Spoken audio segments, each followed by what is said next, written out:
chapter 069, SME Oakland and Macomb County. We serve the Oakland and Macomb, and this is a great opportunity to hold this event for one of our local schools within our jurisdiction, Oakland University. And we were able to actually open this up to the public, and we really appreciate this opportunity. We do have two presenters today, and I'm going to start off with the actual the topic and what we're going to learn in this workshop, and then discuss about the presenters and give some background and bio on them. And then I will hand it off to Ben, and then Ben will work through the presentation with Gary. So most of you have received the document, I believe our poster, but I'm gonna quickly go over what the objectives of the workshop. The title is 3DCS Design Variation Modeler Workshop, the Statistical Quality Analysis. And the workshop objectives are how to perform a stack analysis, why this is important in manufacturing, how simulation tools perform these analysis using live software demonstration, how an advanced application of a 3D stack analysis with Monte Carlo statistical analysis is set up, and what the results mean with the live software. So these are the objectives that we have. Since this workshop is more geared toward the students, and I do have a pass down from Professor Mubin for the students. And that's it. As a task for the students is that please evaluate what is going to be discussed, the softwares that are going to be shown to you as an engineer, that you're working, for example, in a company, your company, and you would like to purchase the software or evaluate this workshop in general. And that's a task for you. And please do the evaluation and send it to Professor Mubin. So that's what he had me pass down to the students. So getting evaluated. Yeah. Sorry, Ben. Hopefully it'll be good. So quickly to give a quick bio about Ben, who's I believe is gonna share his slides with us, and who's right now in here. So Mr. Ben Rees, Benjamin has been working in the engineering and manufacturing sector for more than 6 years as a director of marketing at Dimensional Control Systems, where he develops new initiatives, digital content, including webinar series and product information, in addition to assisting clients in learning about dimensional engineering processes and solutions. As a graduate of Grand Valley State University in International Business, Mr. Rees has been part of DSC's global effort to educate and provide quality software and process improvement to manufacturers across the world. With experience in the automotive, aerospace, medical devices, and electronics industry, Ben has written and presented papers for conferences such as SME Aerodef, SAE World Congress, and Siemens's PLM World.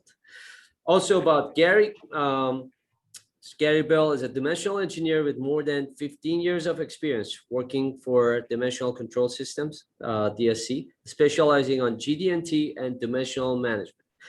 Gary Bell receives his degree in engineering from Wayne State University, as well as becoming a senior level ASME certified instructor. With DSC, Bell has DCS, I apologize. Yeah, I meant, okay. Well, has successfully completed many projects for major companies in automotive, aerospace, and defense, medical devices, and electronics industry. As a senior instructor at DCS, Gary Bell has been instrumental in delivering instructions and expertise to both DCS customers and employees. Without further ado, Ben, I would like to hand it over to you. I would like to ask everyone to stay muted, please, and have Ben and Gary present to us. thank you so much for the opportunity. And Ben, please take it from All here. right, well, I'm going to try and keep this interesting. So yeah, thank you for the introductions. So I've got Gary here. He's obviously my senior level guy. I'm the director of marketing, so I'm the head of marketing at DCS. We are a small, medium-sized company, between 50 and 100 employees, depending on how you count them, majority of which are engineers. We are looking for interns. If you want an internship, reach out to me. And naturally, as a dimensional engineering company, we focus on dimensional engineering as well as the tools and software for applying dimensional engineering principles. So today I'm just going to show you a bit about dimensional engineering. We're going to talk about simulation and simulation tools and how it all fits in with the manufacturing world. I've got some real world examples of some of the customers that we work with and how they're doing it and why you should be doing it. And then on the back side, I've got Gary Bell, who has prepared 2 models to show you in our software with a live demonstration to talk about how it works, how it functions, and walk you through that process. So today I'm talking about simulating reality and why it's so hard. As you saw, myself, I'm the director of marketing, and Gary Bell, senior dimensional engineer. So we're going to talk today about tolerances and why bother, and talk about some statistical data, where it comes from, how to use and apply it, simulation tools, dimensional management and processes, the future of simulation in the industries, and how it affects you. So most of you, I'm sure, have had a chance to begin working in CAD, whether it's AutoCAD, CATIA, I got 3D experience in CATIA V5 here, or SolidWorks, NX. You've built your product, you assemble it, joints, constraints, put it together, maybe put some tolerances on it. If you've done anything like FIRST Robotics or worked with any manufacturer, you quickly find that when you actually make the product, things don't always fit or work, even though it assembles just fine in CAD. Why don't your parts fit? And why isn't your manufacturing perfect? Okay. Oh, thank you. Sorry, I am working remote, so everything's a little. See here, there we go. So what do you do when your parts do this, when they're flexing and bending, or when they're not fitting together? When you've got 30,000 parts that go into your product, and every single one of them can be a little off. It can be a little too big, a little too small. A hole for a pin or a hole for a screw can be slightly to the right or slightly to the left. How do you keep track of it all and keep that from happening? You're happy you have parts, but just because you have them all doesn't mean that they're all going to work. And with the global environment and global manufacturing, this is from our client Airbus. You can see here on an aircraft, you've got suppliers all around the world. So you're getting parts coming in from different countries, different teams, and you've got to make them all fit to make this product work. At final assembly, you've got to get shims, you've got to grind down parts, you've got to force them in place. You've got large tooling structures to hold them in so you can bolt them correctly or line them up. And it's a lot of effort, a lot of work, and a lot of money. And you might think that, quality's come a long way, but even so, here's an article from March of this year where a rail project's being delayed again because the wheels don't fit, right? So every industry has these issues: automotive, aerospace, medical, transportation, consumer products, your oven, your stove, your washing machine, your dishwasher, technology, your phone, your earbuds, your computer, your laptop, machinery, energy, from nuclear reactors to solar turbines, all of these, both solar power and wind turbines, all of these products have this issue with fit and function. You can see put together, here's a stovetop, from a picture from this is taken from the internet, but somebody turned on their stove and it was assembled improperly. Was it unclear in the directions? Were the parts the wrong size? You got camera lenses, is the threading right? Is everything lined up inside to make sure that your image is correct? So when you're building your CAD model and your CAD system, you're adding tolerances to it to make up for all of this variation, all these differences in the actual parts when you make them. The tolerances aren't actual manufacturing variation. They're just the acceptable amount for your product to actually work. You can see here they've been placed on using both GD&T and some linear tolerances, a plus or minus variable. And this is actually a mouse model, the bottom of a computer mouse. So tolerances are guidelines for manufacturing, right? So you're going to put that plus or minus on your parts for size, or on a hole for the size or the placement of that hole.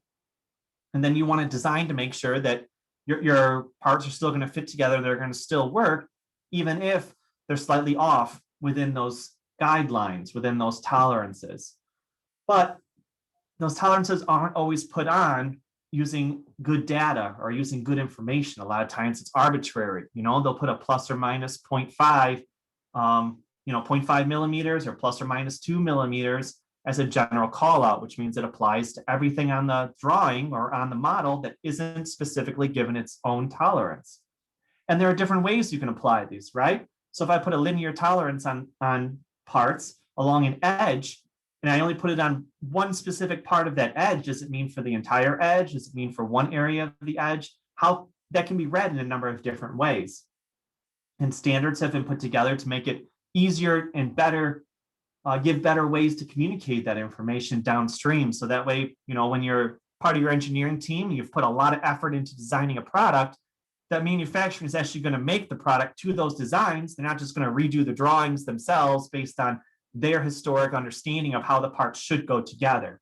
And I've seen a lot of instances where that happens, where manufacturing just throws out half the drawings and makes it up themselves, sometimes for the better, but oftentimes for worse, because they say, well, this design has a call out that's different from what I'm used to. So we're just going to go with what I'm used to. And all of a sudden they've got quarter panels, they've got bumpers that are sagging, they've got all kinds of parts that are now misaligned because they decided to do it themselves, even though the drawings were right.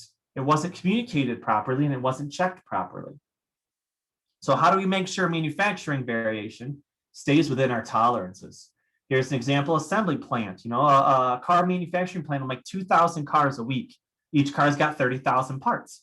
How do you check each car to make sure those parts are lined up correctly so when it drives off and heads out onto the road, the brakes aren't going to lock up? A hole's not too small and it's going to apply pressure to wires and wear the wires away, which are then going to electrify the entire body of the car.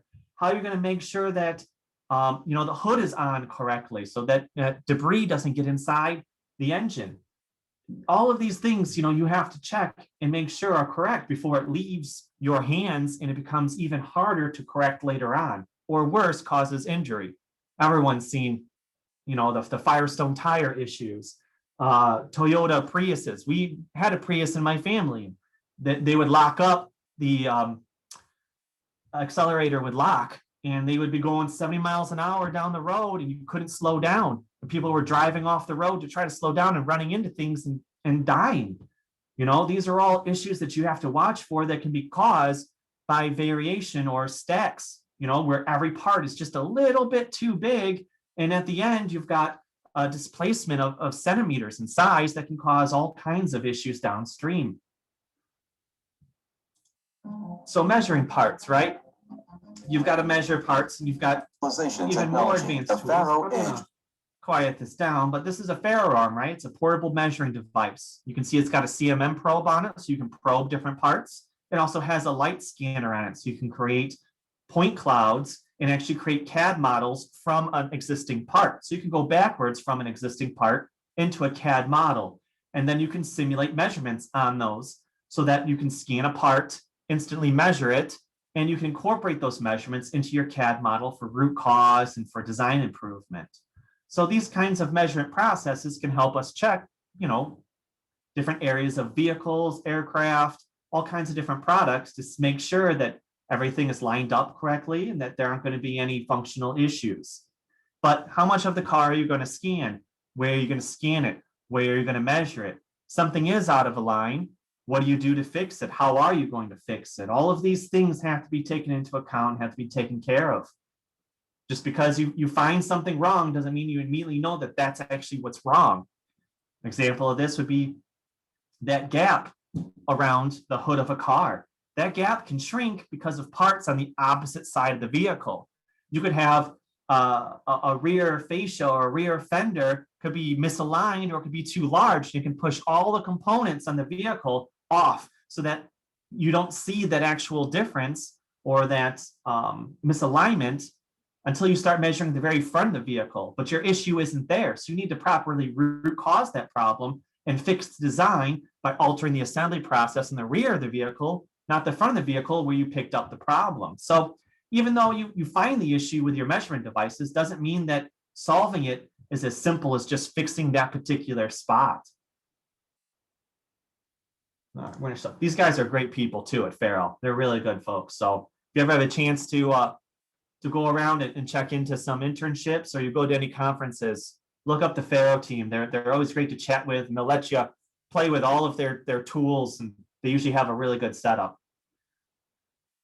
So I know that Professor Mobin, his class does a lot of, is part of statistical analysis. You guys are studying some of this. I'm not sure on what particular statistical processes you're studying. I did only a few classes in statistics at my time at university, but you can take all of your measurement data, put together, and analyze it for trends. You can analyze it for your outliers. You can analyze it for for pass fail with different criteria. You got to look at your CPK, you got to look at your PPK, you got to look at how it's going to lay out across a long given period of time, because a problem might not actually be your process. It might not be your parts. It might not be your design. You could have a tool that you're using to stamp sheet metal that's just wearing out.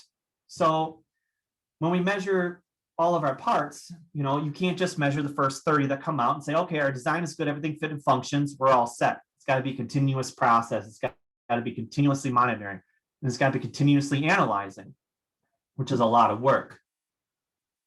I'm sure have heard a whole lot of acronyms. Any quality class you take, you're going to hear a million acronyms. Even in business, we got Kanban, we've got all kinds of quality processes that you use just in business processes, let alone in manufacturing.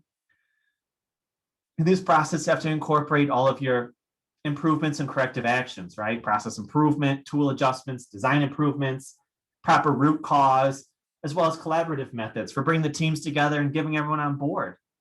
Now, as a quick reference, I'm going to call all of these in manufacturing processes functional build, where you're building parts and then you're fixing them as you find problems to make them functional.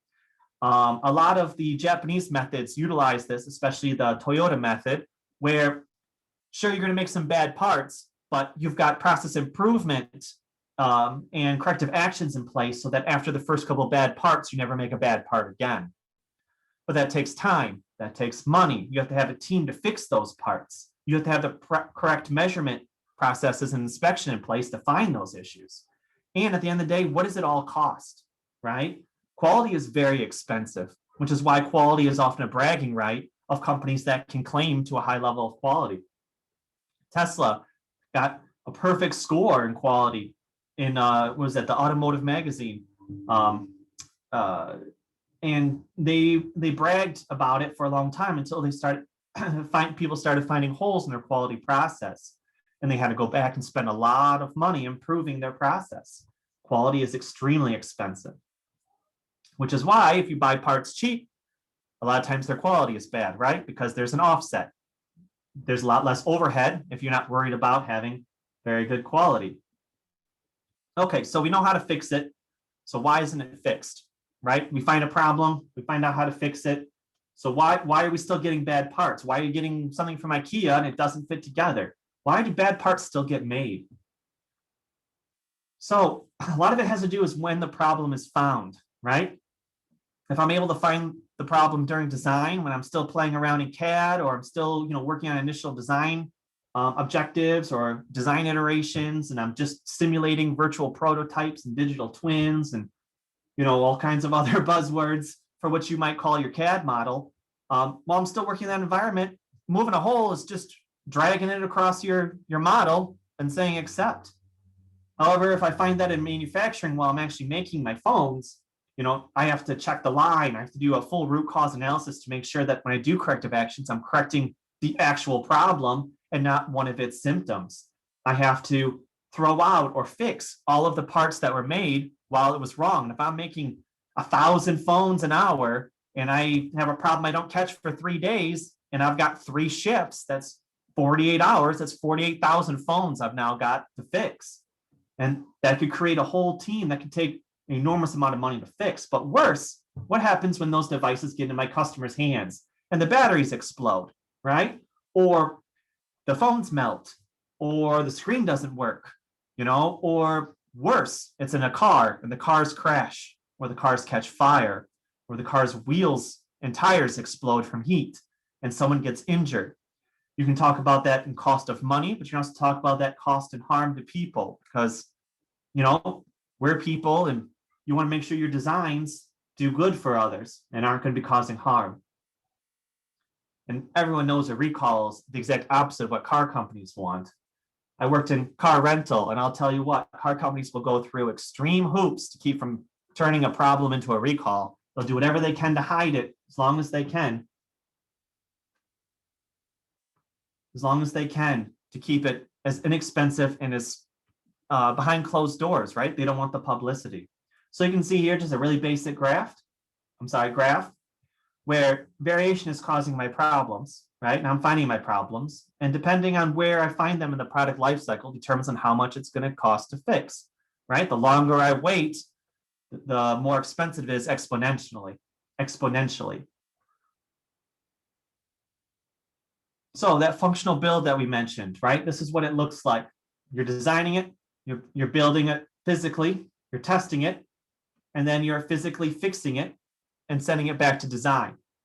And then once it passes, it's being delivered to the customer, right? And the cost of any issues, any rework is high, right? Anytime you gotta make those doors fit, you gotta have 5 people grind down 1,000 doors to make them fit on your vehicle's body in white and actually set in properly. That's a lot of manpower. You have to pay for people who have the expertise, for the training, and now your line is slowing down, right? And time is money, especially if you've got 1,000 cars that are due at the end of the day and half them have to be fixed and aren't going to be done till tomorrow. Now you've got lag.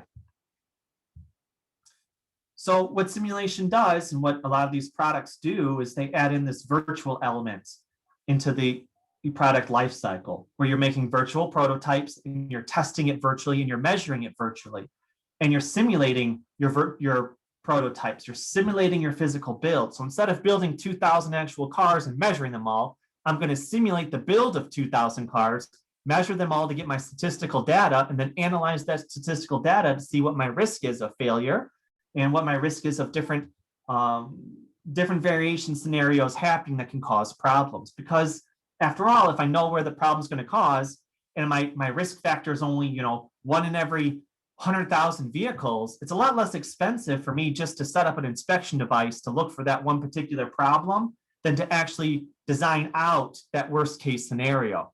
So a lot of times it's a juggle of risk and inspection versus final rework and being able to catch it. And those simulations are going to tell me where I need to measure as well. So why not simulate everything, right? Why not simulate all of it, measure everywhere, simulate anything. That way I can catch any problem that could possibly happen. Okay, well, traditionally, right, we had a lot of limitations that kept simulation from catching up. None of the ideas I talk about today, and you'll talk about some of the older crew like Gary Bell, and he'll tell you, design for assembly, DFMA, design for manufacturing assembly, and a lot of the concepts you're going to hear coming up now, the digital twin, a lot of these simulation, or at least the math behind the simulation, isn't new. It's been around a long time, but the limitations that existed before made it very difficult, very time-consuming to do throughout the product. You had to pick and choose key areas to do it, and it meant you missed things. One of my colleagues in the sales department used to sell computers in the 80s, used to sell workstations, CAD workstations in the 80s and early 90s. And they ranged from in the mid $40,000 in the 80s to around $20,000 in the 90s. You're talking computers with 4 megabyte processors, right? The laptop I'm doing this presentation on has a quad core 2.6 megabyte processor, right? And they're paying $42,000 for a single core 4 megabyte processor to do these simulations. And their simulations are only being done using limited software, right? Wireframe, and are very limited on what they can analyze and how much they can analyze in a given period of time.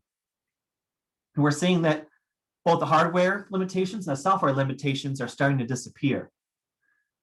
In addition to that, communication, right? Communication is extremely important because if you do all of the simulation analysis, you do all the math, you do all the work, you put the time into it, you spend hundreds of hours, and the people at the manufacturing place look at your drawing, your design, and say, this doesn't make sense. Why would I assemble a door panel 15 millimeters above where it should go, out of place? I'm like, I'm gonna put it right where it's supposed to be. Now I'm gonna hammer that thing in place. And then it come to find out, once those things get driven off the lot and they shake and they rattle on the road, that panel sinks 5 millimeters. Now you've got a 5 millimeter gap on the middle of your door. You got a 5 millimeter gap in this, right between your fender and your door. So communication is just as important because you got to make sure the people downstream are able to understand what you're sending them and what you're doing, understand the outputs, and actually put it into practice. So I'm going to talk for a moment about GD&T because it's got a really good story. And GD&T is one of the standards put out by ASME, which is a American Standard Society for Engineers. And it's not a new concept, right? It's been around for 80 years, but having a standard that people know and can use is very important. And a lot of companies now are starting to take this more seriously. Instead of just using call outs and traditional, 2D drawing methods, they're starting to force standards, and a lot of people kicking and screaming because it means that you have a lot fewer issues that come up because people are actually making what you designed. And the story behind GD&T's origination is kind of cool, actually. It's from World War II at a torpedo factory in the United Kingdom, making torpedoes for the war for submarines and destroyers. And the problem they're having is they were throwing out a lot of torpedoes. They're throwing out a lot of torpedoes. And when they put some of those torpedoes into actual use and tested them, they were fine. But their inspection was showing them as being rejected and being out of specification. And the problem they're having is they were using linear tolerances, right? And a linear tolerance is a plus or minus specification across an X, Y, and Z. It creates a square or a cube zone that all your measurements have to be within, right? That has to that your inspection has to catch within. So if it's outside that zone, it's out of spec. But if you have a round torpedo and your measurement is outside that square but still inside the round torpedo's zone, that torpedo can be good even though it's outside your inspection zone. So they created new methods of labeling their drawings and of writing their tolerances on their drawings in order to better represent the actual features on the parts. This includes things like runout, profile, and in this case, a circular tolerance zone that now using this new method, they're able to account for different shaped parts because it's really great if everything you make is a box, a square, or a simple widget that fits together. But in the real world, parts have, more so now, they have organic shapes, smooth shapes, round shapes, circular features. And your tolerances and your quality language has to be able to actually describe those kinds of features. And by doing this simple alteration, they're able to improve their output by 37%. Their designs didn't change, not in any way other than the way they wrote them, but the baseline design didn't change. Their manufacturing assembly process didn't change. Just literally this small adjustment on their drawings gave them a 37% increase in their yield. So our language is a lot of times, and the way we communicate and collaborate is a lot of times just as important as the tools we're using. So great, we got tools, we got languages, we got hardware, everything's high end. We can do incredible things, incredible simulations, but putting it all together into a process with the people can quickly become very complicated. If you don't know, an average commercial aircraft is well over 100,000 parts. An average commercial car has well over 30,000 parts.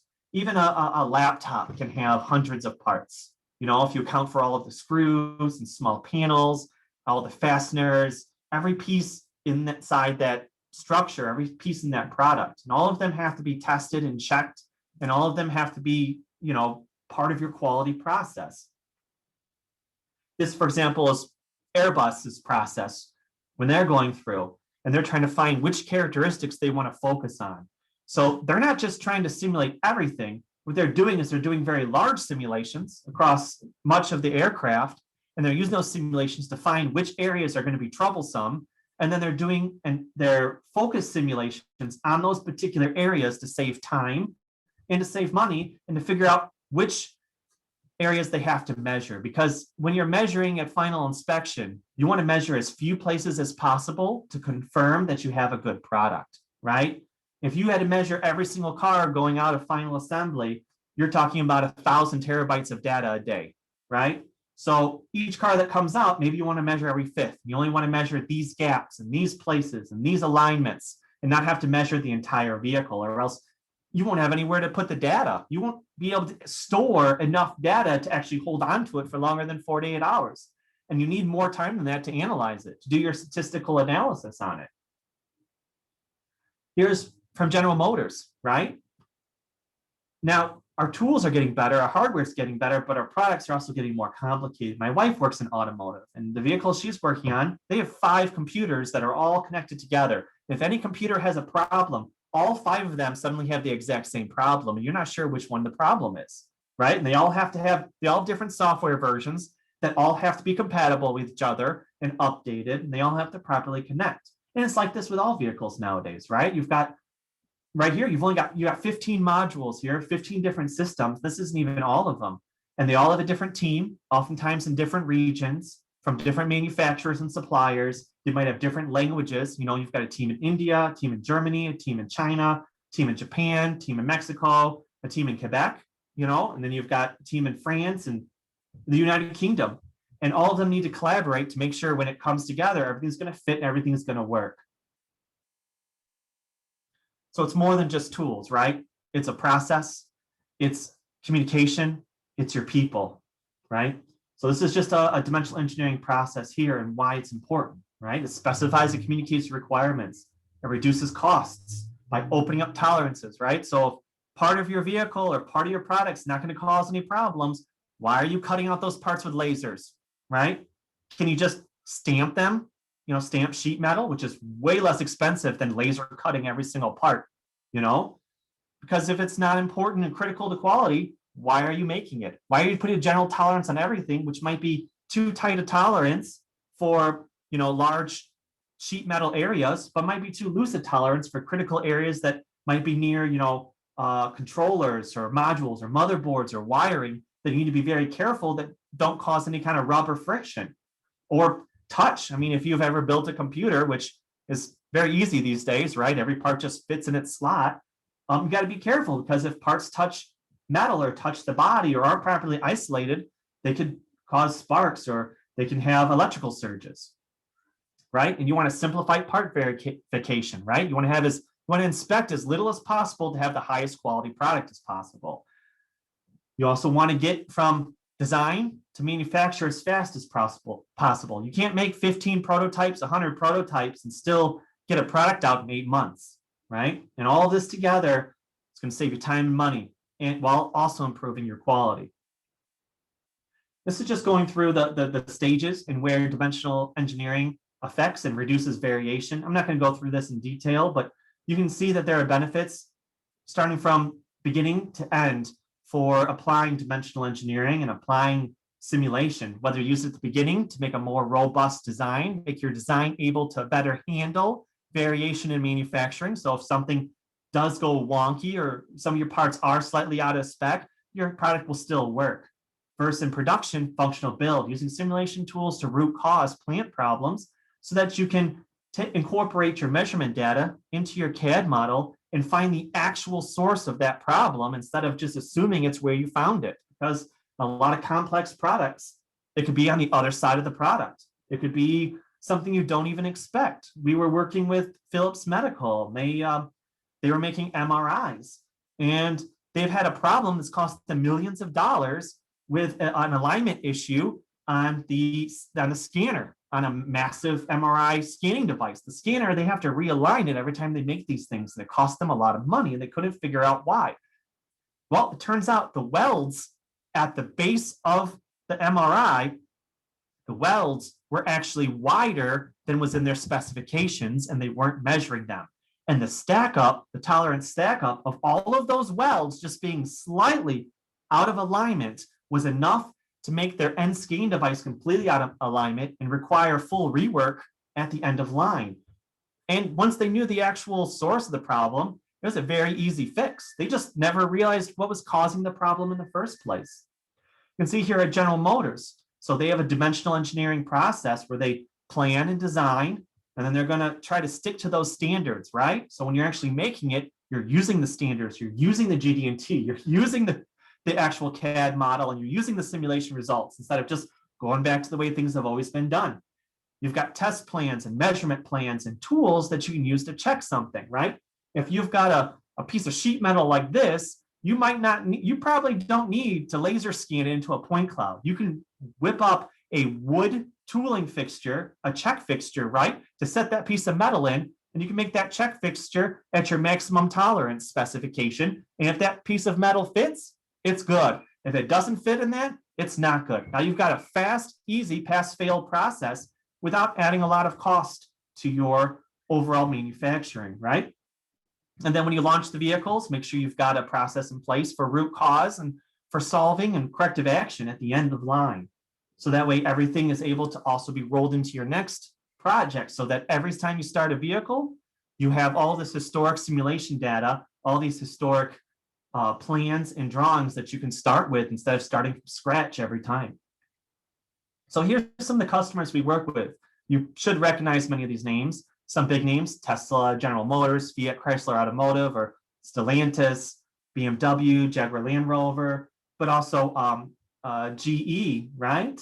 Philips Medical, LG Electronics, who I know aren't making phones anymore, but we help them with their phones. Lockheed Martin on F-31, on military aircraft, as well as Embraer and Boeing Company on commercial aircraft, and Airbus. So doesn't matter what industry you're in, doesn't matter what you're making, doesn't matter how many you're making. Dimensional engineering can help you reduce your costs, improve your quality, and make your product safer.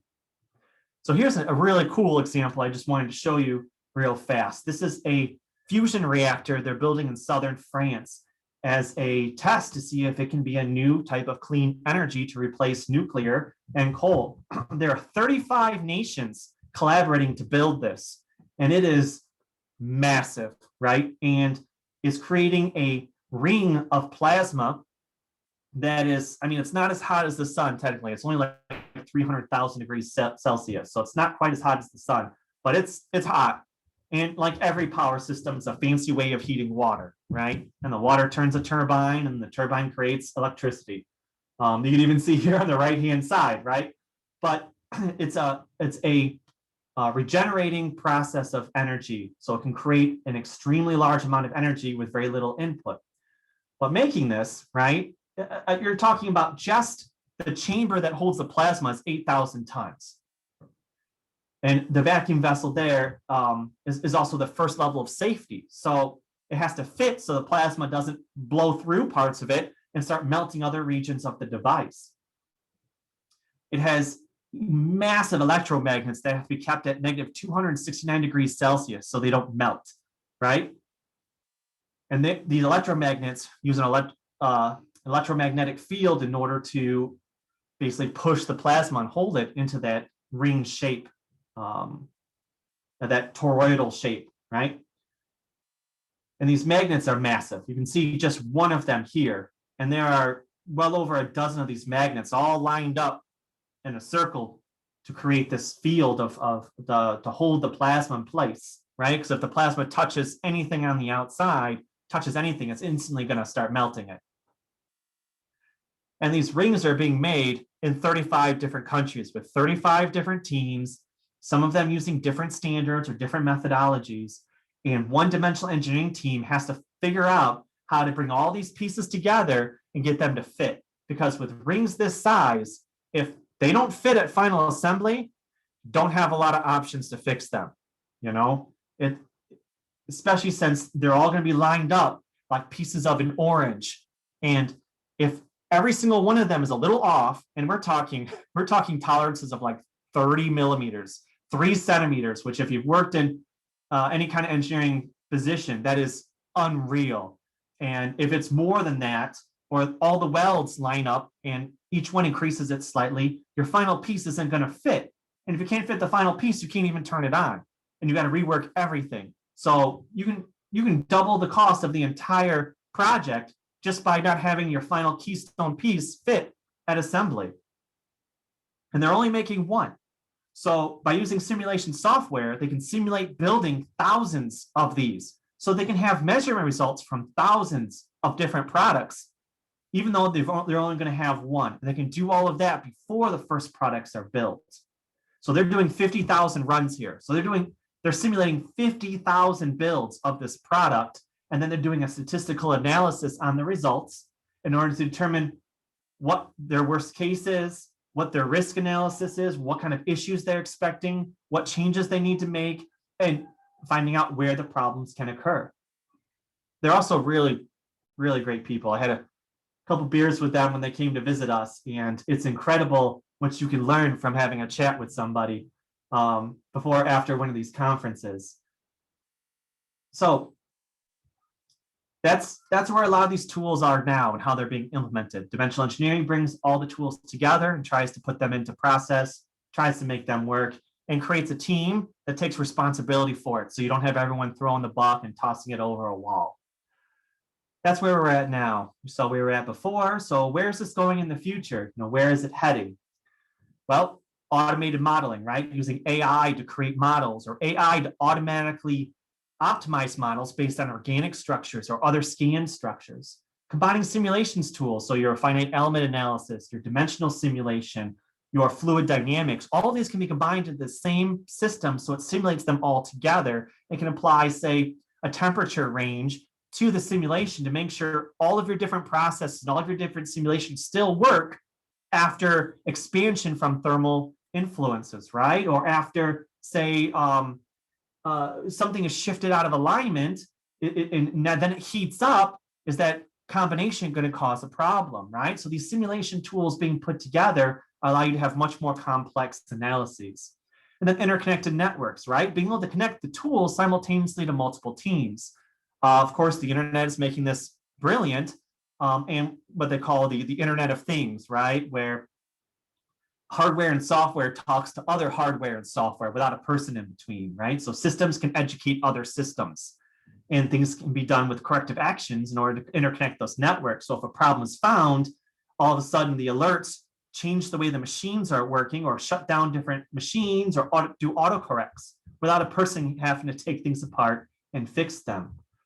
Personalized products, 3D printing is exploding and making, CAD to reality, no longer requiring 3 or 4 steps in suppliers. And then customized parts, the ability to take scans and customize designs to fit scanned areas.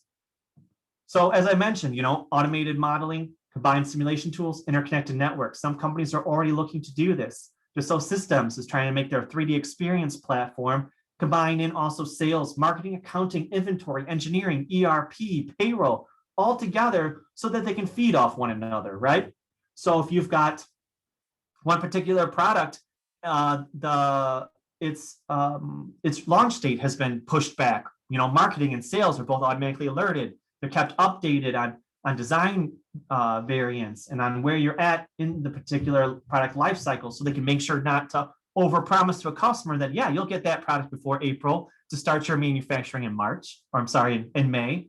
Because if I sell a cutting tool, my customer buys 16 of them and I tell them they're going to get them in April, and then all of a sudden in my system, it tells me, oh, well, those aren't going to actually be done until June because we had to shut our plant down due to a manufacturing error.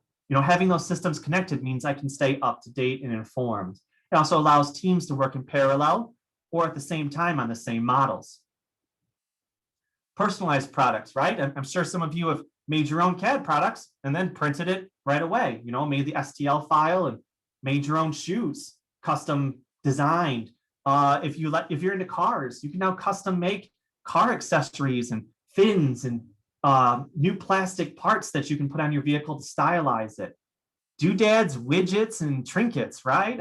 You watch the new Mandalorian show and you think the new Baby Yoda is cool. So you want to 3D print a whole bunch of them to pass out to your friends that you can have on your desk, or you're going to make a joke mascot of Baby Yoda, and you want to have little mascots, right? You can just whip it up in CAD and print it. You don't have to ship out the design to a plastic company in China and then wait 3 months for your box of minimum order 300 to show up, right?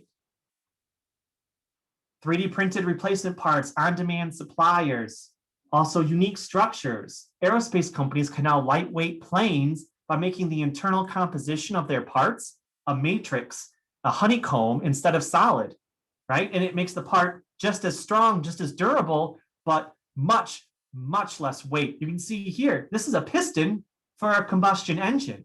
And if you can make the internal structure honeycombed or a matrix like this, your parts can be a lot lighter. And weight on cars, means money, because it decreases the life of the vehicle. They're putting more wear and tear on it, and it reduces your fuel economy, which both cost a lot of money. So you always want to try to cut weight. So 3D printing and the ability to mock these structures up in CAD very quickly, simulate, and then run different variants to make sure that when you finally do print the parts, they're not going to break, that this structure is actually going to hold up. You can prove that all out using CAD simulation tools. And my favorite part is the ability to scan and custom build to specific clients. In prosthetics, one problem, if you've talked to anybody with a prosthetic, is it gets sore fast. The pressure sores from wearing a prosthetic are a constant problem for anyone that has one. They're awful, just absolutely awful. If you can scan the exact shape of their limb and custom print the connection surface of your prosthesis with their limb, you can drastically reduce the discomfort and the sores that people have and make much more comfortable, much more functional prosthesis. It's really incredible how much 3D printing, the ability to scan and mock up in CAD. A surgeon can use an MRI device to scan your heart, make it in CAD, and then print it using a gel that simulates the texture and thickness of human tissue, and can fit and practice your surgery on an exact replica of your heart. So that way, when you actually go into surgery, it takes 1/10 the amount of time, and no stint or surgical tool actually has to be fit while you're open on the table. It can all be pre-fit, so it just places in, because the majority of issues that occur while someone's on a table, surgical complications occur when they're trying to fit these parts, because they have a one-size-fits-all that they customize while they're putting it into your arteries and into your body. So the ability to do that ahead of time makes surgery faster and safer, and hopefully cheaper. Whew, hopefully cheaper. All right, so why does this matter to you? I'm done here, so we're gonna get to the good stuff in a sec. I'm sorry about taking so long, but long story short, we have an aging culture and an aging population. There's a lot of people who are going to retire out of manufacturing really soon, and a lot of them are the managers and the leaders of these groups. And it's going to open up spots for you to step into.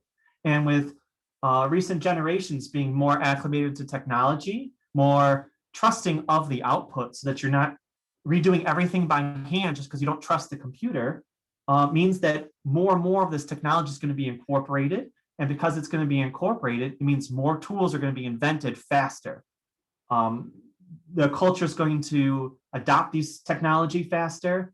They're going to be able to meet faster product life cycles, because more of it's going to be done digitally and with simulation. More complex products, as computer technology gets more integrated into our everyday life. And your refrigerator, your microwave, your stove, your oven, your TV.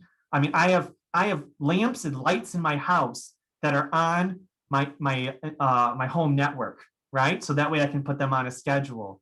All of these things are going to become much, much more complex, and you have the tools to meet those challenges. And what that means for you is a high-paying, fulfilling job and quality, and there are going to be a lot of them. So if you focus on dimensional engineering, quality, or GD&T during your time in school, you're going to find a place right out of school that's going to pay you well, appreciate you, and give you a lot of room to grow, because so much about these jobs hasn't even been thought of yet. So you're going to have a lot of self-fulfillment as part of it. All right, so real quick, we've got, as a company, DCS has different versions of our simulation tool, right? Based on the complexity you're looking for. We have a viewer for managers and people that just want to take a look at the model. We have a design tool for designers who are looking for quick stacks or fast simulations and don't need a lot of complex bells and whistles. We have a one based on mechanical joints and constraints. So especially if you have a kinematic or mechanical model, but also if you're using those CAD-based joints and constraints to build your model, that tool is able to quickly leverage those. And then we have our full product suite, our 3DCS Variation Analyst, our flagship product, which has every bell and whistle you could possibly imagine. And today, Gary Bell's going to be showing you our DVM, our design variation modeler, so our design level tool, and our full flagship product. All right, Gary, so that was long story long. Let's get you, figure out how to make you a presenter, huh? Oh, I think I got it. Do you? Because I don't. This will stop other screen sharing. Sure. Okay, well, I jumped the gun. There you go. All right. Then Show us something cool, okay? Because after Yeah. PowerPoint, we need to see something interesting, right? I think everyone's sleeping already. Huh, where did I Yeah. get the? I was watching. Thanks a lot, Ben. I was- Questions for you. I appreciate you, Yeah. Fire. Is there? Are you not allowed to share your desktop? Yeah, so go to share. When you go to share screen, it's going to be screen 1 or screen 2, which is going to be your desktop. Okay. I only have one screen, so I'm All just right, going then to say show share. screen 1. Yeah, there we go. There we go. Right. Okay, guys, I hate to do this to you. I'm going to show you one PowerPoint slide. That's it, and I'm done. Oh, I made I know. this one. So you know, Ben gave you a bunch of history, and it is very exciting. And I'm old, and I'm going to be moving out. But as far as tolerance analysis, which he told you can be done on any product, we refer to do tolerance analysis. We refer to it as a 5-step modeling process. You start out with your geometry, which is your CAD. We have to define how our components index to each other. We call those moves. In the CAD system, they're constraints or mates. We have to tolerance our parts, representing how well you anticipate you can manufacture your parts. As Ben mentioned, it's usually pulled from the GD&T that is specifying, the acceptable amount of variation for your detail level parts.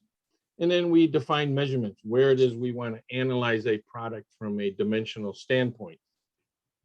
Those are MTMs, moves, tolerances, and measures in our software. You can create all of them in our software directly, but as Ben mentioned, more and more is becoming integrated to the CAD system. So you can, if you have constraints, you can utilize the constraints from the CAD to define your moves. If you have a GD&T, in CATIA, it's referred to as FT&A, we can pull that in directly to tolerance the parts. And if you have assembly GD&T, we can pull those in as measurements.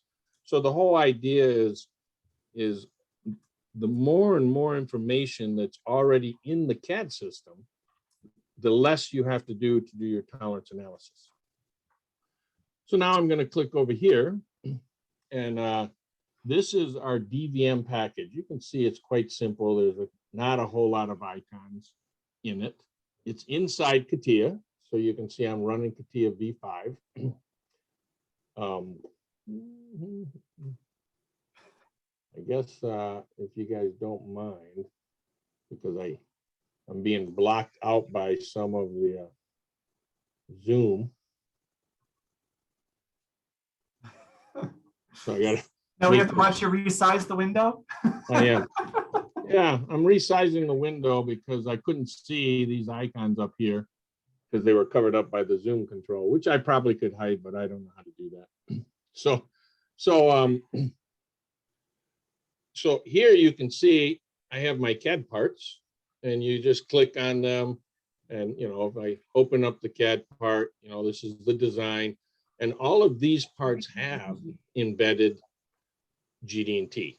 So this is in the CAD system, and you can see as I'm clicking on it, it's highlighting the GD&T, and this is what's telling the allowable variation for these parts. The CAD system doesn't deviate the part. That's what they rely on 3DCS to simulate that variation, which you will see in a minute. And then also in the CAD system, you can see we have constraints here. They're hidden and turned off, but this is what's defining how these parts locate to each other. If you have that information available to you, then inside our software, sorry.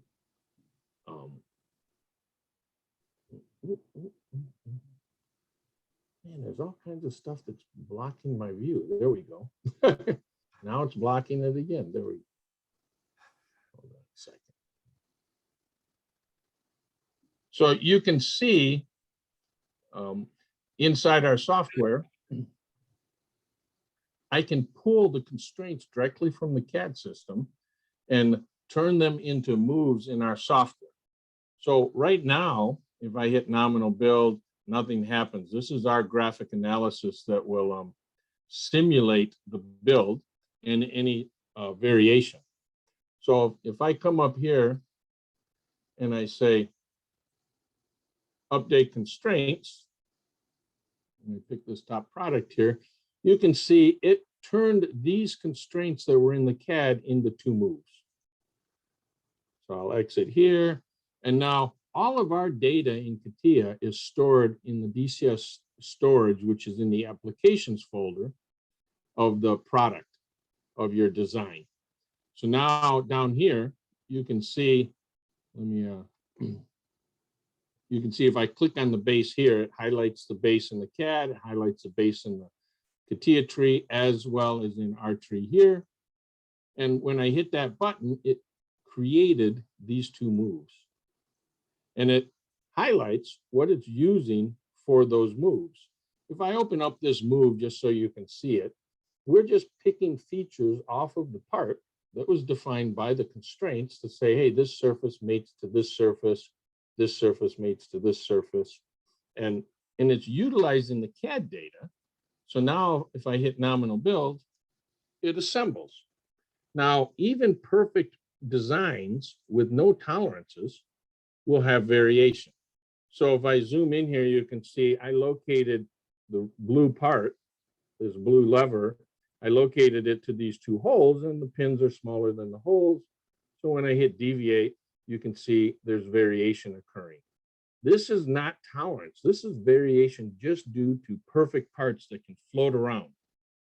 And you can also see that this part did not correctly locate.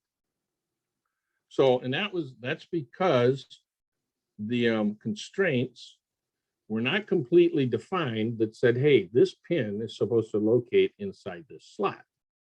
So just to give you a feel, once the move is created, I can go into this move and you can see right here's my tertiary locator. I don't know how much I should go in as far as locating a part by its primary plane, secondary plane, tertiary plane. You know, that's all, you know, you learn that if you learn GD&T, but I'm going to just add and say, hey, that pin needs to locate in this slot. So I'm going to say add. I'm going to come in here and pick that pin. I can't believe that just happened. Sorry.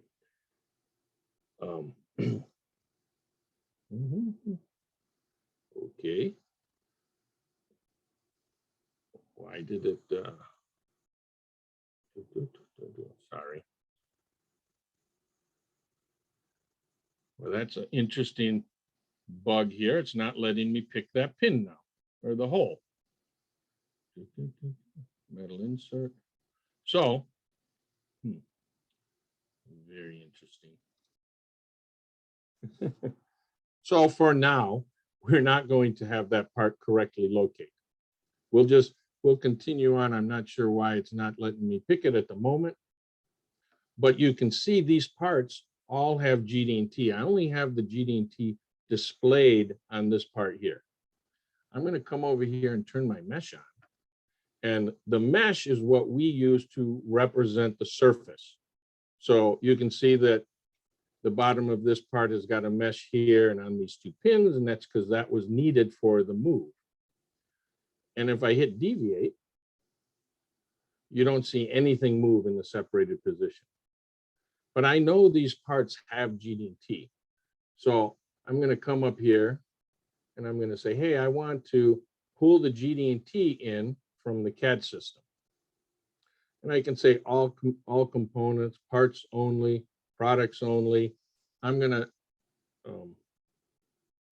extract the GD&T on parts only. And then pick this top level assembly, and it pulled in 28 GD&T callouts. So now, if you come down into our tree, you can see it's highlighting what is datum A, datum B is that slot, datum C is that hole, plus all of the tolerances on that part. If I zoom in to these two holes and I hit deviate, this is our software simulating the GD&T. So let's go to one that has some GD&T that I can see. Okay, so this has got profile 2 millimeters to A, B, and C on that inside wall. So that inside wall is moving now according to this GD&T. I'll go into that a little bit further in a minute, but now all of my parts have tolerances. So when I build this and I hit deviate, you can see this is moving around even more because now those pins have to locate into those holes, which have a positional tolerance. Plus, before I imported the GD&T, the holes were floating around, or the pins were floating around inside the holes because the pins were nominally smaller than the hole. So now we're picking up design variation from the nominal parts, plus the tolerances that are put on all the parts. And then as Ben mentioned, we want to simulate, as close as possible what manufacturing can do. So if I go into one of these tolerances, for instance, profile 1 millimeter on that surface, when we extract it, if I go into that tolerance, it's showing you that it's a profile tolerance, 1 millimeter back to A, B, and C. And this is our base package. So we are automatically assuming that it's a normal distribution. So with a click of 2 buttons, I pulled in the assembly method, and I pulled in the part tolerances directly from the CAD. All that I have left now is the measurements. So I'm going to come up here, and you can see in the CAD system, I also have assembly GD&T. And so that you can see it, what I'll do is I'll go into the base, and I'll hide this GD&T. That way it doesn't look so messy. And I'm going to go into the assembly and unhide the assembly GD&T.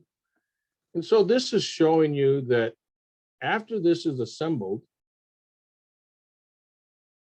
we need to know, is that hole going to be within a 1 mil positional tolerance back to D, E, and F.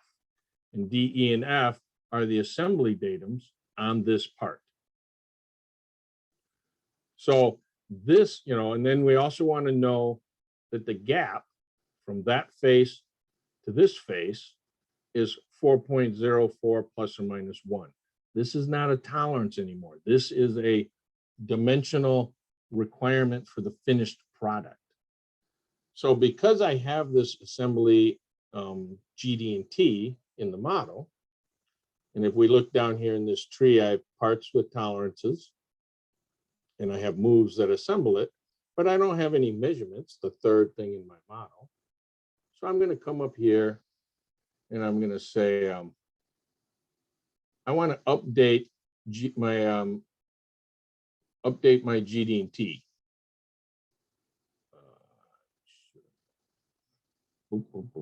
Exit. Sorry. That's not what I want to do. I want to update GD&T as measurements.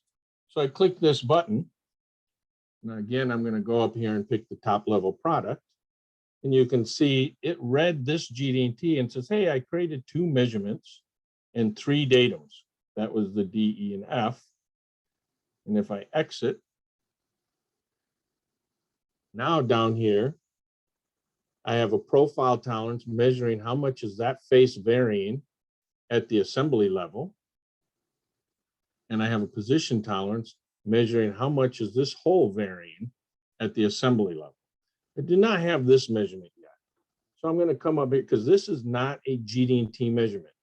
As Ben was talking about, you know, there's old school conventional dimensioning, which is pretty much this, or there's GD&T dimensioning.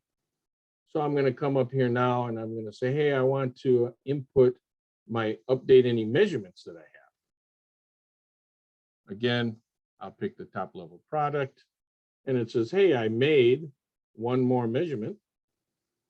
And if you remember, so this is 4.04 plus or minus 1. That's the allowable variation for the gap between this face and this face. So when I come down here, it created this measurement. I'm going to go into that measurement and you can see it picked up those 2 surfaces and it set my spec limit to plus or minus 1. And there's the 4.04. So this is the goal that we're trying to see, that that gap does not exceed plus or minus 1 from its nominal. If I build this now, we can zoom in here and I can click on this measurement and you can see that it's highlighting the 2 faces and it says I'm going to look for the gap between these 2 surfaces. Now this, because this is feature based, it's looking at this whole surface, so it's actually going to measure from here to here in this direction. So the software shows you everything that it's going to do. And if I open up this measurement and I hit deviate, pause it. Oh, that's not a good one. Let's do another one. Man, it's always stopping like almost perfect. I need it. Let's slow this down a little bit. Okay, so there's a bigger gap. So build number 131, if I go in here, you can see that gap is 5.124. If I do it again, oh, let's get that smaller gap. Oh, come on. There. Oh. All right. Well, there's that gap, build number 154 is 4.76. So we want to know if we tolerance our parts and we assemble our parts, will we meet this specification of 4.04 plus or minus 1? So that's a goal. Now, you can visually see that this is moving, you know, it's only moving in 2D space because we don't have any, you know, tolerances tipping and rocking that part in this view. But if we were to talk about trying to do a stack, if somebody wanted to understand, well, what's this gap variation going to be? You would have to go from that surface over to this surface, because the green plate mates to that surface, over to the holes in the green plate, to the pins in the green plate, and from the pins back to this surface. That's what we refer to as a closed loop tolerance stack. Of course, if you're doing just a 1D stack, you don't get to go through both pins. So you would stack it, you know, right to left, and you could only go through 1 pin, but you can see that if you take into the account the other pin, this thing rocks a little bit more. So before I go back, I want to write a measurement manually so you can see that process as well. Let's just go ahead and summarize. You can pull all your MTMs, moves, tolerances, and measures. You can pull all your moves, tolerances, and measures directly from the CAD with these icons. If you don't have that information available, you create them with these three icons. This is write your move, tolerance your parts, write your measurements. I'm going to write a measurement manually, and I'm also going to write a tolerance manually. So if I come in here and let's say I come over to this surface here, you can see that surface doesn't have a mesh on it. And if I hit deviate, nothing's happening. If that surface became critical to me, for instance, maybe all of a sudden I needed to know, you know, that surface, if it ever went over flush to this edge on the green part, we can deviate and you can see that it's never going to do that.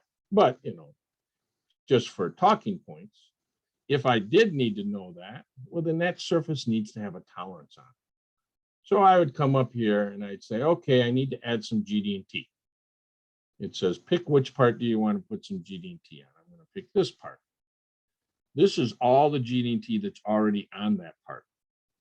So I'm going to say, well, I want to add a new profile tolerance. I'd say add. And then I can give it a name, but I'm just going to say, I need this tolerance to be on this surface. As soon as I pick that surface, now it's got a mesh on that face also. And I want it to be profile. I'm going to make it 2 millimeters. And I want it to be, again, back to ABC on this part. If I say okay, and hit deviate, now you can see that surface is also moving. So that's how you would tolerance your parts, representing the variation, you know, that's allowable. And then now if I go into this jumper part here, that's the jumper, and I look at the GD&T, you can see this little blue symbol is saying, hey, all of these tolerances came directly from the CAD. This tolerance I wrote within my own workbench. So there's no little blue symbol here. So you can do all your tolerance analysis within our workbench, which is, you know, if I go up here into CATIA's start menu under the analysis simulation, there's our workbench. So the idea is you're in your CAD environment, you design your product. When you want to do tolerance analysis, you click over to our workbench, which would bring up, you know, these icons. And then you write your moves, tolerances, and measures. And ultimately, you know, this is to graphically verify, you know, I can animate this move by move. That piece locates, then this piece locates. There's only 2 moves. And I can apply all my tolerances and get a visual of the tolerances and the parts reacting with themselves. And then when I want to actually see the numbers, which are these measurements, then I would continue down here and run an analysis. I'll go ahead and turn my mesh off. So I'm going to run an analysis here. And this is going to calculate that gap. I'll just say start. And it looks like I already ran it once. And you can see it's showing me, here's my 3 measurements.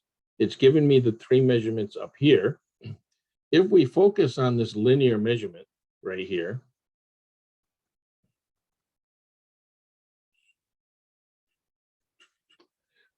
you can see here's my spec limit. My nominal was 4, and we're saying, well, it's allowed to vary down to 3 or up to 5. I'm way out of spec. That's what this red here is showing you. And it actually says, well, if this were my design and my spec was 3 to 5, I'm going to fail 54% of the time. Then it's going to, let me zoom over here. Then it's going to list for you which tolerance on which part what was the input tolerance and the percent cause of variation. Now, the difference between just doing a linear stack study as opposed to a 3D tolerance analysis is we have this geofactor. And this is telling you that even though the input tolerance is 1.5, if I come over here, this is a position tolerance on the metal insert. So to help understand that even better, let's go deeper. This is like a general overview of all the data. I only have 3 measurements. If I click through here, you can see this list down here changes because depending on what I'm measuring, my causes of variation will be different. If I double click this, I get a better view of just the data for that one measurement. And then if I click, I like to separate the model because we're telling you the causes of variation on the screen. So it's showing you, hey, the number 1 cause is the position tolerance on these holes. The number 2 cause is the position tolerance on these pins. The number 6 cause, remember, pins locate to the holes. This surface locates to this face. There's a tolerance on that face. There's a tolerance on this face. So you can visually see, how I'm getting from this surface to this surface. Interesting enough, doesn't look like there's a tolerance on that face, or at least it's not showing up in my contributor list. So let's click through here and it's highlighting the causes of variation. It's highlighting the measurement as well. So I'm measuring from here to here. And then this is the float, the pin size going into the holes. And then I have a surface profile on this face and a surface profile on this face. So if you want to see, so the power of this is I'm showing you the causes of variation per tolerance. I can break this down even further because remember, the position tolerance, now I feel like, let me come over here, go up here to, hold on a second. If I go into this jumper, just so you can see, I'm going to turn the GD&T back on for the jumper. So this is the GD&T that is on this jumper. And you can see there's a position tolerance of 1 millimeter applied to this hole. Oh, here it is. There's a position tolerance of 1.5 millimeters applied to these 2 pins. That is what is showing up here. So it's highlighting those 2 pins and that position tolerance. But at this level here, this is a combined effect of the fact that that tolerance is applied to 2 pins. So if I want to go a little deeper, I can say, well, show me the contributors per feature. Now my list, minimize that.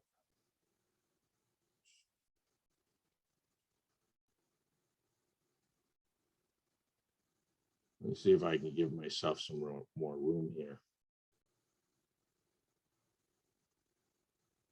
So now my list is broken down into, and it's the position tolerance on the jumper on CAD surface 2, which is a specific pin. And if I click on it,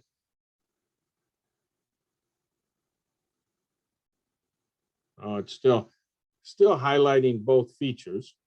But if I wanted to see the effect of just that tolerance, I can go ahead and build this model again. And I can right click on here and say, I want to visualize the effect of this tolerance. When I say visualize the effect, it's listing the 2 features that tolerance is applied to. I want to see the effect of just applying the position tolerance on CAD surface 2. And then I'll say continue. So now you can see just that one tolerance how much variation it's causing out here. And part of the reason is the geometric effect. If I'm locating a part,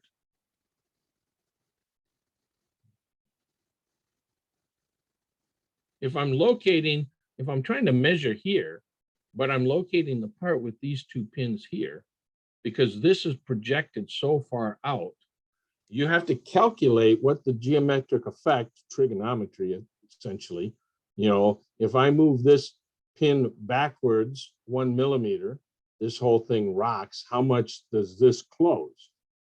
Well, that's what this is telling you here. This position tolerance, which has got an input tolerance of 1.5 millimeters, due to the G factor number, it's acting like a 4.69 millimeter tolerance. And that's why it's 23% of this overall variation. So trying to analyze your product from a tolerance stack in a linear direction is going to give you some results, but it's not going to be accurate, and it's not going to pick up the 2D or 3D effects. And so then, if we look at this number right now and we say, well, my range of variation is 9.76. And this is, a big hitter, and this is a big hitter. Well, let's double click this. And it's showing you that, hey, these features have got a size tolerance on it of plus or minus 0.5, and it's got a position tolerance of 1.5. Let's change this to 0.5. And I'm going to do it to both of these. Oh, already did it to that one. I'll do it to this one. 0.5. So this is where, Ben was saying, we want to analyze our product while we're in the CAD system so we can tune our tolerances, or maybe even modify, our locators. Obviously, this is saying that the tolerances are severely affected by the geometry of this design. So for instance, if I was in the CAD system, I might say, well, why don't we spread this out a little bit more? The farther out these pins are, the less effect it will have on this feature here. So then, I just made a tolerance change. I'm going to keep this results up, and I'll build it and run another analysis.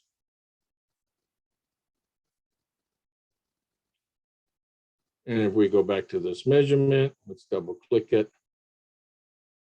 Now my range dropped down to 5.64.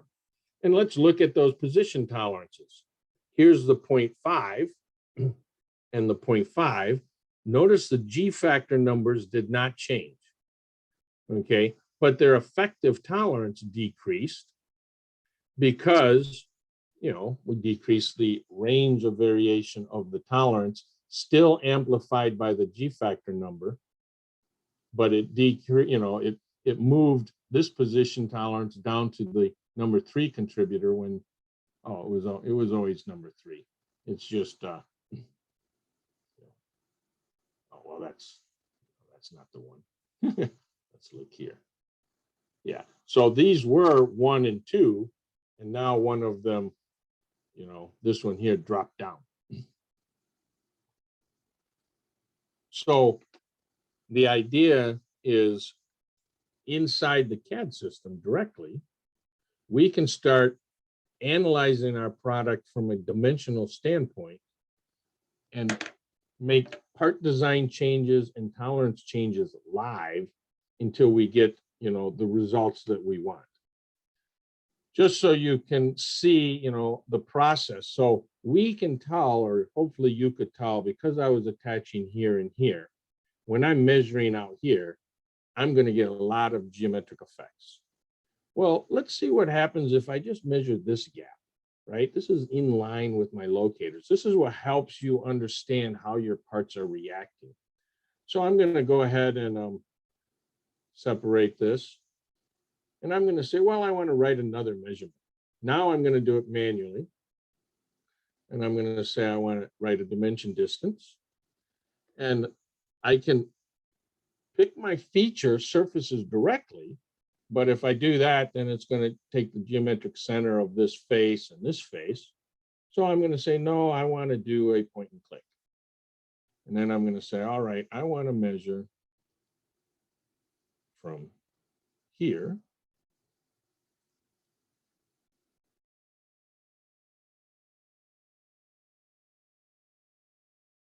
hopefully that GD&T isn't going to affect me,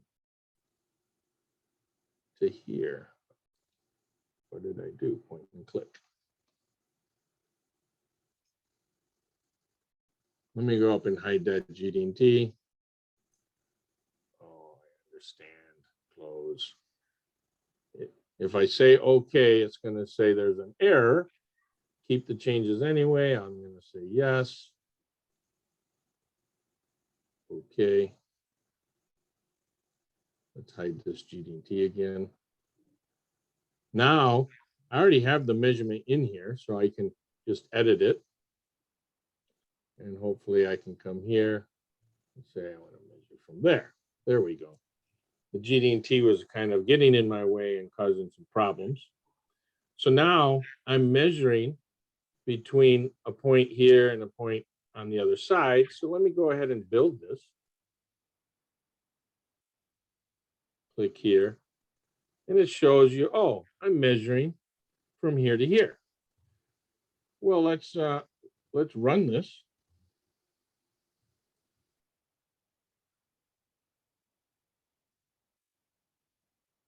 And I got my measurement 4, and you can see the G factor numbers are all 1.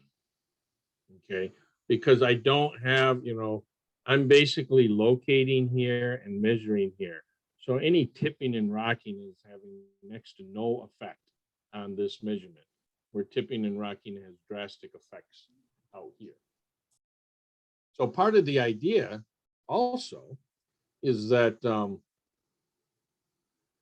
as you're in the CAD system, let's go back to this jumper. Yeah, and I can see that all I have is size tolerances and position tolerances. And I'm measuring from here to here. So the other problem that can happen when you're trying to do a tolerance analysis is you might forget a tolerance. If you're doing a stack study, you got to look at the drawings and pick the right faces or find the tolerance and put it in your spreadsheet. Here, you write your moves, you write your measurements, you import your GD&T or tolerance your parts. But then when you're all done, you can come over here and we have this relationship wizard. And what this relationship wizard does is it tells you, hey, do you have any features that are not tolerance but used in a move or a measure? I don't know. I feel like I do. So I'm going to come over here and expand my part list. And in the jumper, you can see I got all kinds of features that are not toleranced. And this feature is red, which is the surface that is in my measurement. And if I expand it even further, it's telling you that, hey, it's in my measurement, but it doesn't have a tolerance. CAD surface 9. Let's confirm that. I can come in here, click on CAD surface 9. Yeah, there it is right there. So I need to tolerance that face. This, so this relationship wizard will help you or prevent you from accidentally doing a tolerance analysis and failing to tolerance some features. The only features that should not be toleranced in a part are your datums. Anything else, if it's used in a move or a measure, should have a tolerance. So let's just quickly add a tolerance to this part again. Surface profile, add. Uh-oh. I put my tolerance in the wrong spot. Cancel. Cancel. Do it again. Tolerance. Pick that part.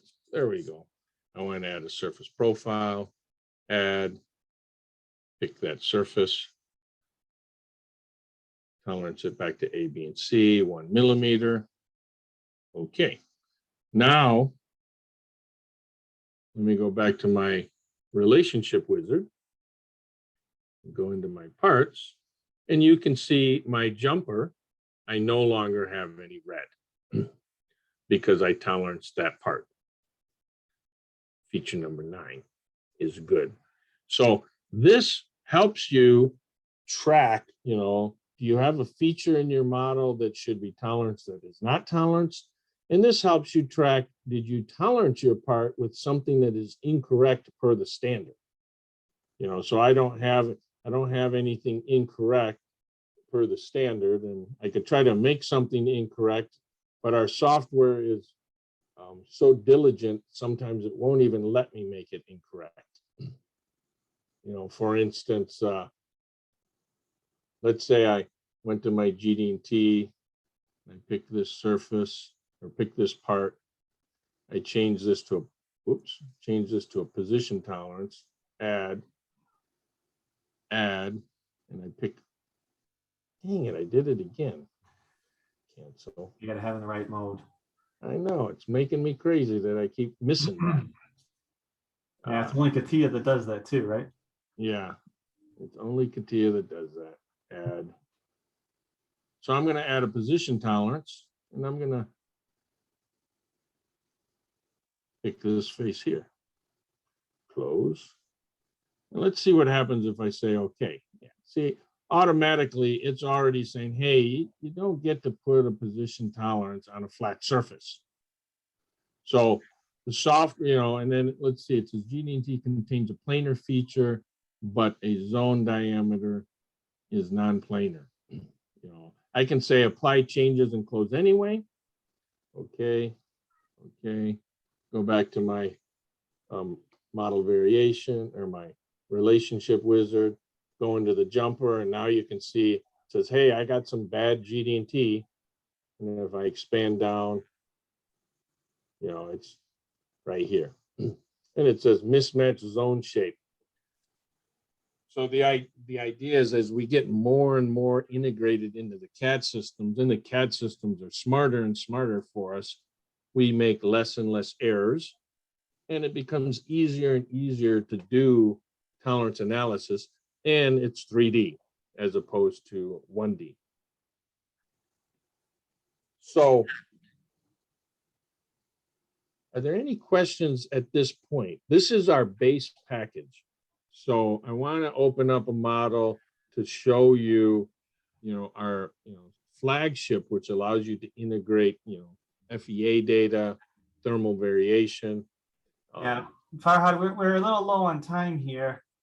So I don't want to keep your people too long. I know everyone's got stuff to do. Well, some cool stuff you can show real quick. And then I've been looking for questions in the chat. So if people want to put their questions in the chat, I can start answering. Yeah, why don't you do that? And we'll, we can quit if we run out of time, but I want to see your other model though myself, because it's pretty cool. And it's got finite element analysis baked into it. So you can see what I'm doing right now is I'm converting my configuration of this model from DVA to VA. And of course, it requires me to restart the CAD system. And then, you'll pay attention to the number of icons will increase. So I'll close this. No. Come over here. Let's relaunch. Here. Are there any questions in the chat, or has it been pretty silent? People are just kind of, watching along and doing their assignment. You can see that just on Gary's icons, we have our Creo, our standalone, our 3D Experience, SolidWorks, NX, all the major CAD platforms that we've been. Cool. Oh yeah, look, they're all right there. Yeah. We will. Quick question before Gary, you start. Yeah. So on the FEA side, can you please explain what exactly could be fit into the package as far as the data? That would be wonderful if you can cover that. Yeah, so while this model is coming up, I'll explain it to you. So you Okay. saw the mesh deviating, and that's our mesh. But anywhere that we throw a point on that mesh, we take the mesh file generated from Abacus or whatever your FEA tool is, and we will modify that mesh file and link our points to that mesh file. So this happens to be one of the mesh files for this wiper motor model assembly. I'm going to do a nominal build real quick, and well, I'll separate, animate, and you can see this build, you know, through the move process. Magnets go to the cover, bearing packs go on the armature, armature goes into the base, cover goes on. And then this, you know, of course, it's got tolerances and measures. So when I hit deviate, you know, you're seeing the computer, you know, run through multiple varied assemblies. And in this model, I'm trying to go as quick as I can to get to your answer. This model has got measurements. So we'll go into this gap measurement. That's one of the key measurements in this model. If I zoom in here, you know, one of the concerns is we want to know that with tolerances, we can maintain the gap between the armature and the magnet. Obviously, if the gap gets too big, the motor gets weak. And we, of course, don't want the armature to scrape on the magnet. If I go into this measurement, you know, you can see I got a nominal gap of 0.4, and we want it to vary no more than plus or minus 0.4. So it could net to the magnet and start scraping, or be 0.8. Same thing if I deviate this and pause it, you know, I get another gap, and then we collect that data and tell you the contributors, just like the model I showed you. But this model, you know, when you get into our variation package, our VA package, we can have model variances. Notice I have a whole bunch of extra icons. And that means in one model, I can do rigid body analysis, which we call baseline. I can do closed loop, which is where I'm replacing the GD&T tolerances with actual measured data that Ben was talking about from the, you know, from the ferro arm. Or I can pull data from a process capability database, or I can have a mechanical model. So in one model, I can set it up to do many, many different things. But if you look, our mechanical modeler, I'm trying to get to it real quick. Our mechanical modeler has, you know, rigid body moves, and then it has load FEA data. And when if I go into this move, these are the parts that we want to link to FEA data. And as I click through here, you can't see it because this, yeah, if I click through here, you can see these files change. These files, mesh file, a stiffness matrix, and a mass file. These are output files from your FEA tool that we directly link into our tolerance analysis model. And that output file, if I come here, this happens to be a mesh file. So these are all the mesh nodes for the housing. And if I scroll down to the bottom, not sure how much you guys know about, you know, FEA, but then here you can see, here's your material type, your density, your elasticity, expansion. And then down here, this is an end set. This is points in our 3DCS model linking to specific nodes up here in this mesh file. And that gives us the ability to deform the part if it's over constrained, because we know the stiffness of the part. And to answer your question, if we load the, you know, stiffness files from the FEA software, with this toolbar here, 3DCS FEA compliant, I can apply forces, I can apply gravity, I can apply thermal. In this model, you can see, you know, I have all these extra moves and I have thermal down here. So what I want to do real quickly is I'm going to use my model variance because that's faster. I'm going to say, hey, I want to quickly shift this model over to a compliant model. And I'll say apply the variant. And watch this tree over here. You can see it just turned on all these moves. Okay, so now when I do my first nominal build, watch, let's see if you can see it. If you watch down here, you'll see it loading the FEA data. There it goes. Oh, it was pretty quick. And you can see there's some deformation over here. What I want to do now is, this is really cool, because if I open up this measurement, this was my gap measurement, right? I'm going to build this up to just before I start applying thermal.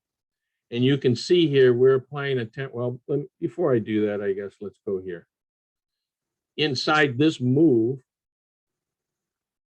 you can see I'm applying 800 degrees Celsius on the armature. And you can, apply different temperatures depending on, what you want to simulate. This is 1,000 degrees. We want you to see some variation. So we heated it up quite a bit. But if I animate, let me get this measurement open. And now I can animate up to any position in my build sequence. So I'm going to say I want to go just before I apply the thermal. And there's my, 0.4 millimeter gap. Let's zoom in here. And I'll do the next move, which is applying thermal, what is it? Applying thermal on the armature. It's going armature, magnet, magnet, housing. And if you watch this here, if I say, okay, do the next move. Oh, it didn't. Hold on. Now I'm going to build, separate, animate. It looks like it doesn't start really deforming until your second magnet move. Well, it should. There we go. There it is. Did you see that? So that was my first thermal move on the armature, and you saw the armature expand. And then if I go in here, no tolerances yet, because I'm just building it. I'm not deviating it with tolerances. So just heating up this armature, that gap went from 0.4 to 0.177. Now everything's interesting because when I start expanding, now I applied a thermal on one of the two magnets. It went to 0.21. It actually got bigger. If I do the next one, it got smaller. Now I'm going to apply thermal on the cover, which that's going to expand and pull the magnets out with it. And it went to 0.47. So, obviously thermal variation is just a constant. It's an offset that's caused, you heat it up and it's going to expand to something. We will expand it to exactly what it would expand, in FEA, but then we apply tolerances on everything as well. So, traditionally, we would do tolerance analysis on what we call rigid body assemblies. We apply the tolerances, we predict the variation, we predict the cause of variation, and you might have a system that works perfectly fine at ambient temperature. But then we can heat everything up and find out that, hey, this gap will start scraping, or maybe not, when it's up to temperature. So, this is really common, in pump systems where the efficiency of the pump is how close they can keep the blade next to the housing, and then it's going to heat up. And so they have to analyze, what's the minimum and maximum gap between the blade and the housing, which is no different than, the armature and the magnet. But, and that's, if you look over here, that's all this model has is thermal. It doesn't have gravity or any of the other functions. Did that answer your question? Yes, Gary. Thank you. This is very interesting. Yeah, so this is our, flagship. So you can see we have, a whole bunch of extra icons. If you go into the move list, I'll just pick apart. If you go into the move list, now you have all of these different methods. So this software has to simulate, suspension systems, sheet metal auto body parts, transmission. So, like in the CAD system, you can use the CAD system constraints, but they put parts in their nominally position, but they can't accurately represent the effect on those parts with tolerances. Because, for instance, actually, I have a great example. If you have another part that bolts down to this piece and sits on both these faces, in the CAD system, you get to constrain that part to one face. That's all you get to do. If you try to also constrain the other part to this face, it's going to say, no, I can't do it. I'm in position. It's over constrained. In our software, you would then use one of these moves, and we can correctly, index parts together for all their 3D variation. And then, of course, with Compliant Modeler, you can see load FEA data, clamp parts, unclamp parts, thermal, contact, torque.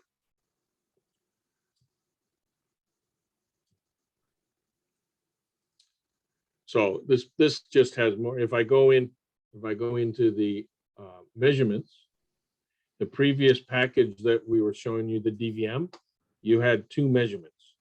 This now, you get circle interference, virtual clearance, combination measure. You can measure multiple areas and add them into a combination and tell the software to, hey, spit out the minimum, the minimum value of all the measurements you put in the list. There's so much capability in our, flagship package. I'm going to just cancel that. But I guess that's it. Unless you guys have questions.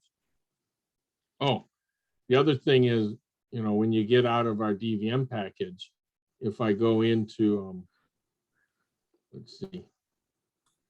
Well, okay. If I go into even any of my tolerances and I go to the options, now I can control my distribution type. Okay. The base package DVM was designed to do 3D tolerance analysis taking place of a Excel stack analysis. When you get into our flagship package, you can simulate any distribution curve you want. You can truncate your tolerances, you can change your signal level. It just gets quite deep. Get yourself in trouble real fast. Messing Well, with the software is set up with defaults. So when I'm training people on this package, it's like, if you don't know, don't touch it, because our defaults are set for the most common occurrence. But this is the same concept. If obviously, if I run the analysis with Compliant, it's going to get a lot slower. I'm not even sure if I want to do it. Let's end this with saying, hey, let's build 50. 550, yeah. I'm going to start with 50 because I don't know. Oh, look. And this is where Ben was talking about cores. So our software, you can control the number of threads. I think the maximum I can have is 8. So now, now we're utilizing, all. Oh man, Did I lost him. yeah, it's not the time, I guess. I think Gary. Connection. He was just showing that you can now use multiple cores to speed up your analysis, right? And before you only use one core because computers only had one core, right? So a couple of years ago, we finally caught up to the modern world and allowed you to use multiple cores, because some of those analyses will take you a whole weekend if you're doing a body and white structure. So You know, I mean, if you did 50 samples, it'd probably take 20 seconds. But if you wanted to do a full body in white and see how, you know, the assembly process or the tooling would affect the shape of your vehicle, I mean, you might have to let it run for 2 days straight. Yep. Depending. It's probably him messaging. But yeah, I mean, I know everyone probably has to get going. I got a couple minutes if you want, if you have any other questions before we close out. I know we're a couple minutes past our set end time, so I appreciate everyone who's been hanging around and holding on to the end there. I've been trying to hide here because my dogs and children keep trying to sneak in. Thanks a lot, Ben. And of course, if you can convey that to Gary, we lost him, but hopefully, you know, you can convey that. It means a lot. You know, it was live, and doing the demo live is going to be very difficult, and he did a great job. And I want to ask the audience that we have, there's few of us left. So if there's anyone wants to just, you know, unmute themselves, ask questions, please do so. Oh, I think, yep. So this is me. Yeah, sorry. So yep. This is our website. The only reason why I'm bringing it up is because we have our upcoming conference. Yep. Like I said, I'll throw some free tickets your guys' way. You know, it's gonna be 3 days. It's gonna be on demand for 4 weeks. So what's nice about that is like you can come back, check something out, see if there's anything you like, and you know, take your time. You don't have to be there for those first 3 days if you can't make it. You know. Thanks so much. Yes, you posted the code for our members in our LinkedIn group. Thank you. And yeah, and I'll get you I'll put a free code in for some of the students to use. Beautiful. Get it for free. You know, it's we don't need any starving college kids' money. You know. Yeah, that is awesome. Important things to spend it on, like food. So. Yep. Ben, maybe I close it up with questions. You know, being a fan of additive manufacturing, 3D printing, as well as having a, you know, background in 3D scanning. I want to, you know, go back to your specific slides where the, you know, your guys' specific technology and, you know, software is going. Is there anything you can, you know, in a few minutes expand on there? You know, we work, I wanted to discuss and ask this question. We do metal additive manufacturing, and we do huge parts. So we are quite different than what was shown in the presentation, but certainly it really integrates well because we have so much distortion in our parts, you know, when we want to do multiple step parts with you know, multiple axes machines that we have. So it really plays a huge role, you know, in the software usage and you know, FEA softwares, and still industry is not there, but I wanted to see if you want to expand on that in a few minutes. I know we should wrap it up quick. Yeah. Yeah, I'm actually when you say a huge part, I mean, are you talking like 2-3 feet? Yeah, we do deposit on very large, few feet in diameter, and you know, few feet tall. You know, we have a capability of you know, going like close to 1,000 pounds of metal on deposition. So yeah, it's quite large, and industry is going toward there, you know, in additive manufacturing on metals in specific. And I would say, you know, on polymer side and composite side, they're going there, and I'm sure they have the similar problems that we do, you know, on very large parts, and dimensional controlling, you know, and on quality side, it's quite important. We've done some analyses on additive manufacturing. One of the things we come across a lot of additive manufacturing is for prototypes, small house, or tiny parts with very tight tolerances that they've kind of figured out how to keep. So they don't do a lot of analysis and simulation on it. We expect that to change soon, especially as companies start revving up to become bank-based suppliers, where they'll have 1,000 3D printers running at the same time to make batches. Yeah. And once you start getting into volume like that, you're going to need to start being more careful because there's so much more room for error. Environmental, material type, you know, feeds, temperature changes, fluctuations, filler material, all these things can affect your, you know, final result. So right now, what we use for additive manufacturing is one of two things. If you've got an assembly, we'd use an FEA mesh file in order to account for your material type. And then we'd probably try to access a process capability database or some kind of known like ISO standards for process capability, so we could see what tolerances we'd expect from that. Or if you've got historical data, and apply those to the model and then use those as a basis for simulation. We are working on the ability to take a single part through multiple processes. So what's nice about that is a lot of our customers want us to take a metal part, and then they're going to machine it, or they're going to post process it, right? They're going to polish it, machine it, or cut holes in it, or do things to it. So they want to take it through these processes and show how each process is going to affect it, right? Yep. And so that's a new technology that we've added to the software. We're actually going to be doing a demonstration on at our user conference. So I'm pretty excited. That's Gary Bell right now. Okay.